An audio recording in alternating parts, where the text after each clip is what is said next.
everyone, I am Rebecca from ChemKnits, and right now I am winding a yarn cake or a center pole ball so that way we can create a wonderful DIY yarn gradient using KoolAid. I have done a lot of cake dyeing, yarn cake dyeing over the years, but while I've done both food coloring and acid dyes, I don't think I've done KoolAid.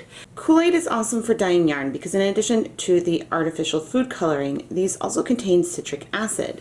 So you don't need to add any additional acid to dye your yarn. In order to successfully dye yarn with food coloring, you need your artificial food coloring, you need your acid, which we've shown are both in this packet of KoolAid, but you also need to add heat. And you need your yarn to be protein-based. Wool, alpaca, silk. Superwash wools will absorb color even faster than non-superwash wool, but wool blends are ideal for this kind of project. The concern I have today is about pigmentation. Normally, if you want a more pigmented color, you just add more dye. But in the case of KoolAid, with each additional packet of KoolAid that we add, we're also adding more acid. And a few different ways that you can cause dye to strike to yarn faster are by increasing the heat and increasing the acid. So it's possible that when we try to do this with KoolAid, we won't get the dye to penetrate very far into the cake. Why does cake dyeing lead to a gradient? Well, when we put the yarn cake in water, the dye will have access to the outside of the yarn and will have limited access to what's on the interior. So you'll get the darkest color on the outside, and then, well, the rest of the gradient depends on how far into the cake the dye can penetrate. So the first thing that we need to do is wind the cake from the skein, but then the second thing we need to do is actually wind it a second time, which will help this cake be nice and loose to give us a better chance of the dye going more into the center.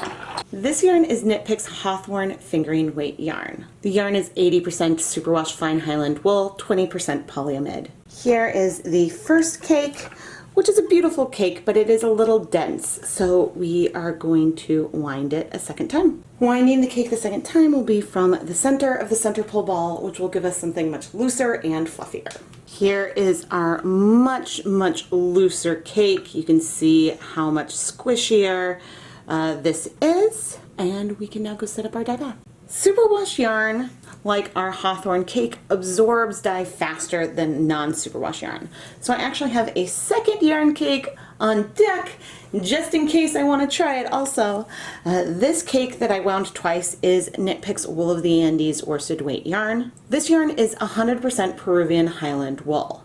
Non-superwash yarn is ideal for doing cake dyeing and things like that because the dye can penetrate further than it might in its superwash counterparts.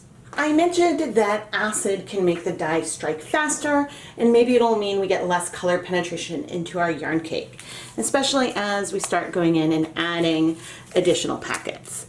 But we'll see where this takes us. Everything we're using today is food safe, so I'm using one of my standard cooking pots. I added 12 cups of cool tap water, and now I am going to dissolve all 5 packets of ice blue raspberry lemonade KoolAid. This color is less pigmented than, say, cherry or grape, but I wanted to play with blue, and this is really one of the only blue colors that is currently available, at least that I'm aware of, in the KoolAid line. We're going to stir this up to dissolve the KoolAid as much as we can. In terms of the water volume that you need, you really only need enough water to cover your yarn cake, to completely submerge it. Even you don't need that. You could leave the top of the cake out of the water to get a different kind of gradient. But when it comes to the acid concentration, the more water that you have in your pot, the lower that acid concentration will be. So if we wanted to slow down the absorption more, I could use a bigger pot with, say, 24 cups of water or something like that, and that would slow down the rate that the colors bind even more and maybe allow some more to penetrate towards the center. The dye bath is still cool. I have not turned on heat yet, and our yarn cake is dry. You could pre-soak it, but by having it wet and gently pressing it so it can absorb some liquid. That might also help to bring some more color and pigment towards the center. I am going to keep gently pressing and moving the cake until it sort of stays mostly submerged. Now, I'm not wearing gloves right now, and you can see my hands are not stained. You definitely can wear gloves if you want to avoid getting color on your hands. Another reason why I chose blue today is that in terms of the artificial food coloring molecules that are available in the US, blue number 1 is the slowest to absorb and needs the most acid. So we have the biggest chance of seeing it to penetrate. Of the other food coloring molecules, red 3 and red 40 strike much faster than yellow 5 and yellow 6, and blue 1 is the slowest. If you're unfamiliar with my other videos, you might want to consider doing this with something like, say, Wilton's Violet that has a mixture of red 3 and blue 1. You can get some amazing results and color changes in your gradient. But now let's turn on the heat to a medium temperature to start heating things up.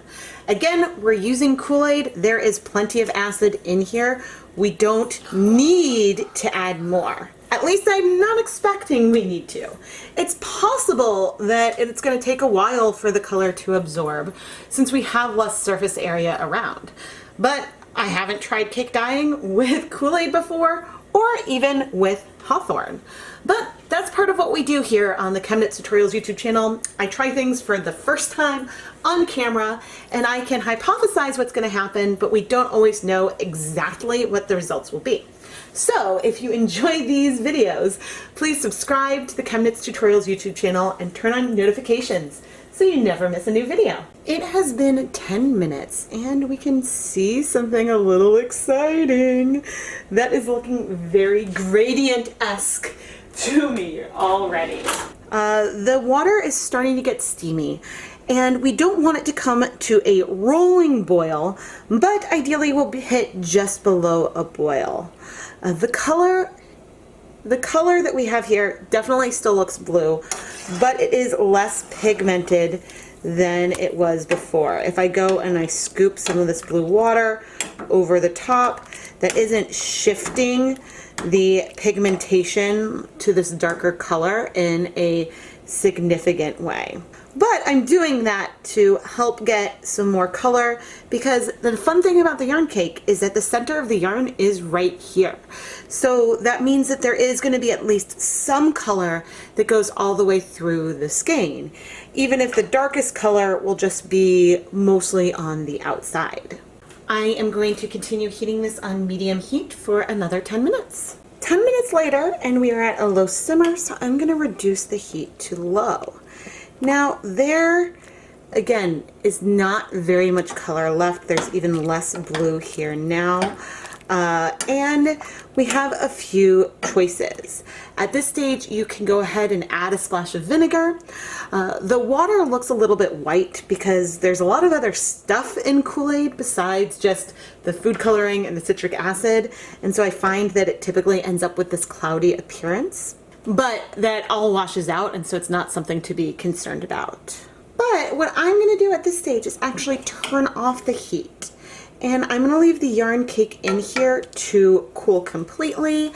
And this time will also allow it to absorb any residual color that could be left. And as soon as it's cool, then we can remove the yarn cake and take a peek inside. The dye bath is not completely cooled, but all of the color is in our yarn, and ooh, look at the bottom side. I'm just letting some of this water drain off, and I'm going to set this aside to cool completely so we can rinse the yarn cake. But I also want to do this again with the different color on that other yarn cake we made.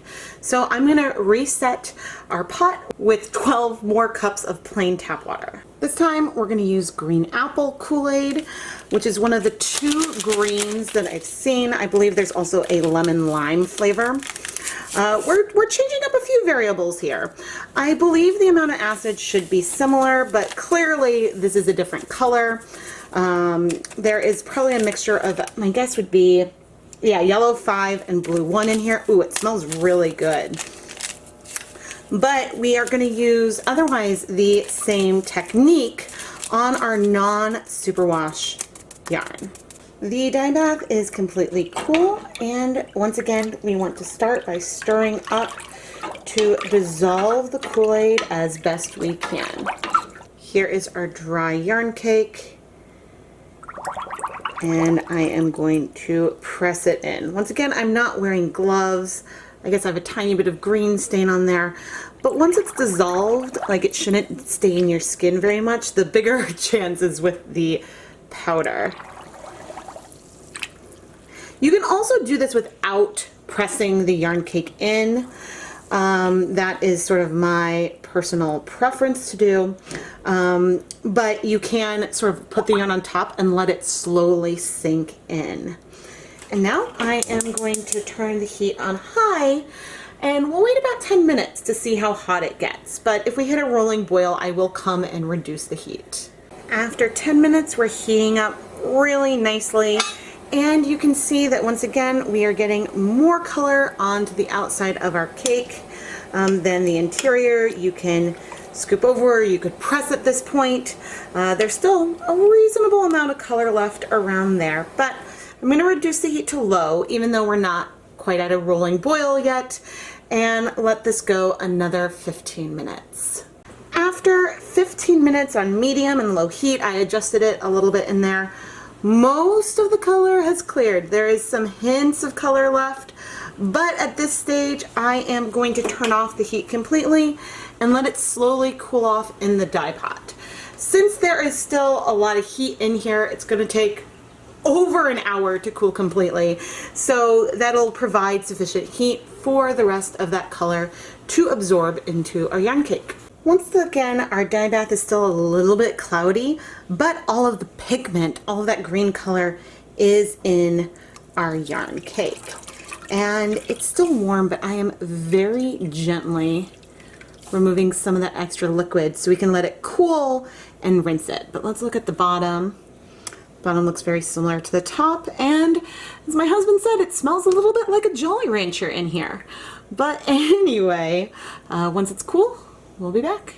The yarn cakes are cool, but before we go and rinse out a little bit of the Kool-Aid, I want to take a peek inside.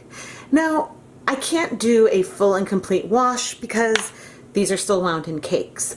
My preference is to let them dry for a little bit before I unravel the cakes onto a PVC pipe niddy noddy, and then at that point I will wash it. But I do like to do a little rinse just to see. And ooh, we've got on our green, it's definitely more pastel in the interior, but we did get some penetration all the way through to the center. That's not quite white. Ooh. Now as for our blue friend, you know, that's looking like a pastel blue to me. I think that we've got some nice color. Now, when you look at this, it looks like, you know, almost a commercial gradient with the dark and then the light in the middle, but there is going to be a variegated quality to it. And we're going to have some of this dark color going all the way to the center, which is exciting. Now I am going to gently add these cakes into some cool tap water. There's a lot of stuff in these besides just the food coloring and the citric acid, and you can see this water is not as transparent as it was. Something in there gives it sort of an opaque, cloudy look. But as I briefly mentioned, if I were to try to vigorously wash these, and you know, I can add a little bit of some clear dish soap now and rinse it out, but if I was to like heavily swish it through the water, I risk the cakes falling apart and tangling the yarn.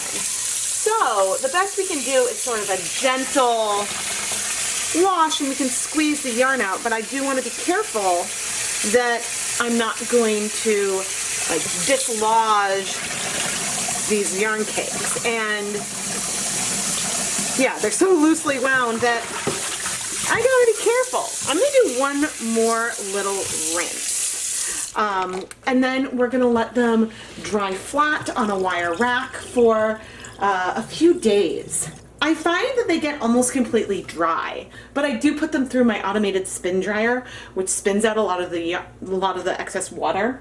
A salad spinner will also work really great, or if you have some old towels, you can sort of gently press out some of the liquid, which will help things dry faster.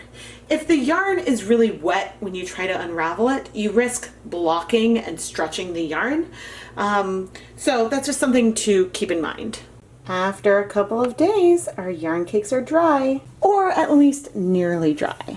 Now, well, we can also go and peek back towards the interior again to see the different hues, but it is time for us to go and unravel these cakes so we can see what the gradient looks like. You can wind the yarn around the back of a chair, but I have a PVC pipe niddy noddy that I love to use. This PVC pipe niddy noddy was extremely inexpensive to create. You won't damage it if you wind wet yarn onto it. And it is really easy to disassemble or to just store flat. I do have a video on how I made this PVC pipe niddy noddy and the different pieces that you need. I'll include a link to that video in both the video description and in the iCard, which is in the top right hand corner of your screen. Before I get to unraveling, I want to point out some of these reverse speckles that we get from the way that the yarn crisscrosses across itself and gives us resists.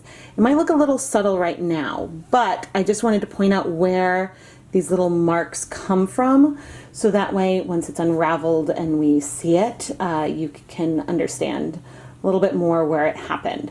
The more resist there is and the less access the yarn has to the dye, then you might end up with resist, and it's one of the fun things with this technique. And we can see some of that reverse speckling on the green as well. Here are the two completely unraveled gradients. We have the cake of Hawthorne fingering weight yarn that we did with the blue raspberry lemonade.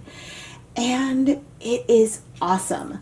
The dye penetrated much further than I thought, and we have a true gradient. When you're winding yarn onto a niddy noddy by hand, you can tell that the gradient is pretty smooth, even with the variegated nature, because it takes a while for you to realize that the color has transitioned and it's deeper. And well, that's one of my favorite parts of unraveling gradients. It's subtle, but you can see some of that reverse speckling from where the yarn was on the outside. Towards the interior, we get less and less frequent bright blue patches as it goes down to just a whisper of blue with some of the pastel blue in there. The Green Apple gradient worked well, and honestly, this was the one where I thought things would work really well. The little bit of reverse speckling that we see is a bit more obvious. The color transitions from a very pastel green that slowly gets deeper and deeper until we have this bright apple green on the outside. These are both variegated gradients, which means that there will be a tonal quality. The color will shift and move as you knit or crochet through the entire yarn, but it will get progressively darker as you go, if you start at the lighter end, as you go to the darker end. The last step with this yarn is to go and wash it one final time. Since it was in the yarn cake, we couldn't really wash towards the center, and so washing it will help get out the rest of that flavor and might relax any slight crimp from the way it was wound into a cake. I'm going to go ahead and do that off camera, but I can confidently say that I don't expect to see any bleeding. I am Rebecca from ChemKnits, and I really hope that you enjoyed this video. Winding your yarn into a center pull yarn cake or even a hand wound ball is a great and easy way to create a gradient yarn at home. I'm really impressed that the KoolAid worked as well as it did. Well, now that I think about it, maybe I should go ahead and check that pH. And that would be a nice way to know how things might happen going forward. If you'd like to learn more about how you can dye yarn with KoolAid and want to see some other fun tutorials, I have a whole playlist specifically for KoolAid dyeing videos. But beyond that, there are so many dyeing videos on the ChemKnits Tutorials YouTube channel. So if you're not subscribed already, subscribe, like, turn on notifications so you don't ever miss a new video. Is there a technique that you would really like to see? Let me know down in the comments. I keep a running total of suggestions and requests and frequently pull from that as I'm filming a new video. Again, a lot of the techniques that you do with Kool-Aid translate really well to commercial acid dyes. So if you watch a video of mine where I'm using commercial dyes and you want to try it with food coloring, give it a shot. The results will probably be really awesome. Again, to dye yarn with food coloring, you need to make sure that you're using a protein-based yarn, like wool. You also need acid, which was in our Kool-Aid, and heat in order for it all to come together. So what happens to the yarn that I dye in these videos? Well, a lot of it ends up going in the ChemKnits Creations Etsy shop. It's a great way to get some beautiful hand-dyed yarn and support the content here on this YouTube channel at the same time. It's really a win-win-win. I am on a Kool-Aid kick this month and I am not yet done. There are a few other techniques that are favorites of mine that I haven't tried with Kool-Aid or any kind of food coloring really, and so I'm excited to push this and explore it more. I am Rebecca from ChemKnits, and thank you so much for watching.